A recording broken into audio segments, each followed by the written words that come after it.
America ఒక ప్రకటన చేసింది నిన్న. అమెరికా ఉపాధ్యక్షుడు ఎవరైతే అమెరికాలో ఉంటున్న వాళ్ళు ఉన్నారో గ్రీన్ కార్డు పొందితే అది శాశ్వత నివాసం కాదు అని చెప్తున్నారట.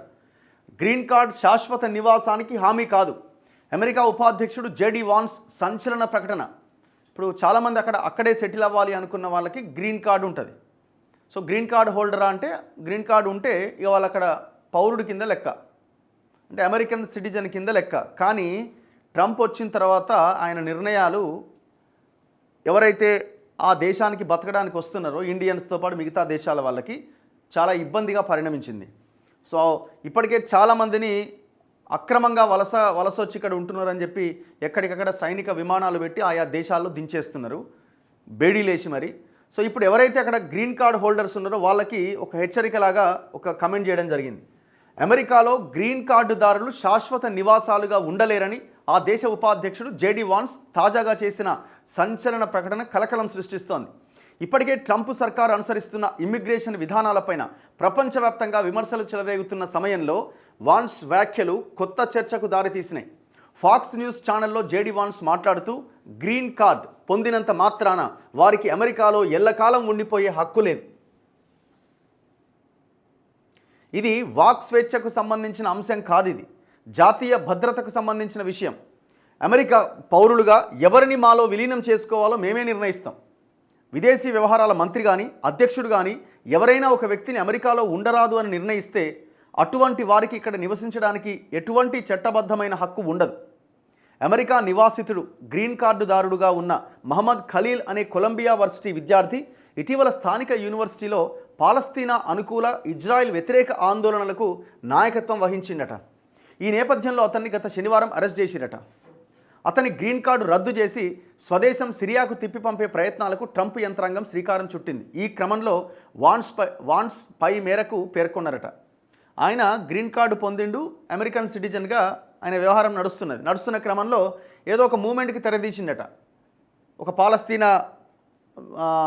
పాలస్తీనాకి అనుకూలంగా ఇజ్రాయెల్కి వ్యతిరేకంగా. అది అమెరికాకి ఏడ మింగుడు పడుతుంది?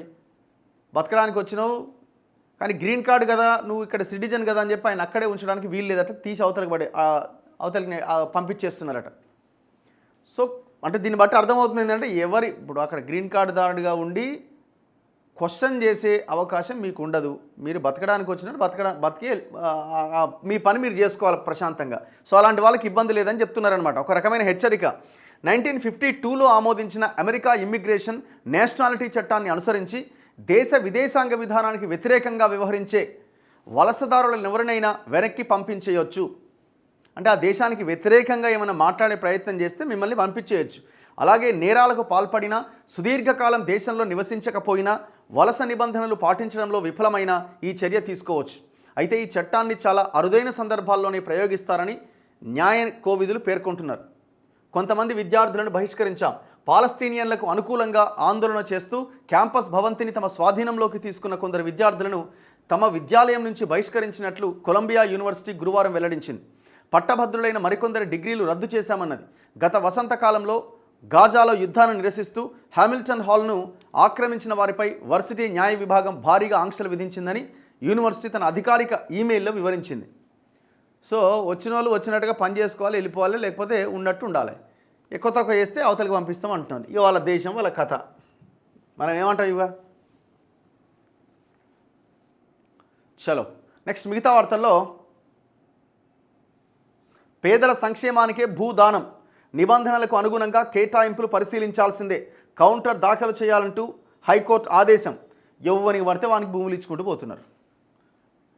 పేద ప్రజలకి భూమి అనగానే భూమి ఎక్కడ కనబడతలేదు. పోయిన గవర్నమెంట్లో అయినా సరే, ఏ గవర్నమెంట్ అయినా అంతే. అవసరమైతే ఈ ఎస్సీ ఎస్టీ బీసీల చేతిలో ఉన్న భూమిని ఇంకా వెనక్కి తీసుకున్నారు. వెనక్కి తీసుకోవడం మీన్స్ కబ్జాలు చేసిరు, రకరకాల పేర్లతో తీసుకున్నారు. పోయిన గవర్నమెంట్లో అయితే కలెక్టరేట్ ఆఫీసులతో, బీఆర్ఎస్ పార్టీ ఆఫీసులతో. వీళ్ళు ఆ తీసుకున్న భూమిని ఏమైనా మళ్ళీ తిరిగి మళ్ళీ వెనక్కి తీసుకొని మళ్ళీ అదే దళితులకు ఇచ్చే అవకాశం ఉందా అంటే, అసలు ఈ వీళ్ళు వచ్చిన తర్వాత మార్పు అని వీళ్ళు అధికారంలోకి వచ్చి ఒక 1% కాదు కదా, ఒక గుంట భూమి కూడా ఇంతవరకు అట్లా చేసింది లేదు. ఒక్కొక్క కమ్యూనిటీకి 5-5 ఎకరాల భూమి, ఎకరం 100 కోట్లు ఉన్న దగ్గర కట్టబెట్టిరు. కమ్మలకు 100, వెలమలకు కమ్మలకు 5 ఎకరాలు, వెలమలకు సంబంధించిన భూమి 5 ఎకరాలు, దాదాపు 5 ఎకరాలు ఇంటూ 100 కోట్లు, మళ్ళీ అంత పాపం పేదలదే. అది ఎవరిది? ఆ వెలమ సంఘానిది. ఆ ముస్లింలు అక్కడ పేద ముస్లింలు పాపం నిరుపేదలు, వాళ్ళు అక్కడ వ్యవసాయం చేసుకునే వాళ్ళ భూమి లాగి ఆ సంఘానికి ఇచ్చారు. ఇది దేనికి అది? ఇప్పుడు అవన్నీ ఆపేసినట్టుంది హైకోర్టు.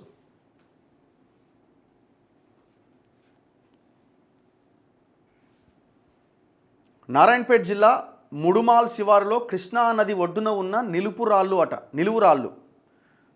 నిలువురాళ్ళు నిలిపే ఖ్యాతి, యునెస్కో గుర్తింపు కోసం తాత్కాలిక జాబితాలో దక్కిన చోటు, మరో 5 ప్రదేశాలతో కలిపి ప్రతిపాదించిన భారత్ అట.